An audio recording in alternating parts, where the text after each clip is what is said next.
garkuwa na zuciya ke kaɗai zan yi wa masoyiya. Kalami ke ɗai na furta zuciya ta san ke ta adana. So garkuwa na zuciya kai kaɗai zan yi wa masoyina. Kalami kai ɗai na furta zuciya ta san ke ta adana.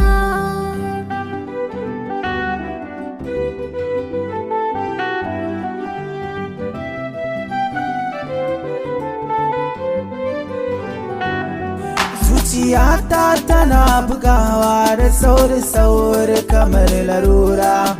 Ashe soyayya ce ta kama kalbi ta mini zarra. Duka ilahirin zuciyata ke ce cikin ta baki da tsara. Na amince da ke hakan ya sanya na sake raina. Rayuwata idan da ke babu abin da zai ɓata raina.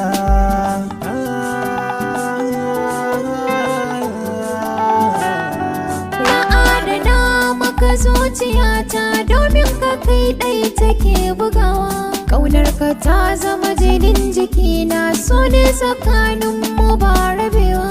Kai ne a fari na kira ka barzo, na saka raina baka gushewa. Ka iya zance abin yabo na, rashin ka zai sanya na akewa.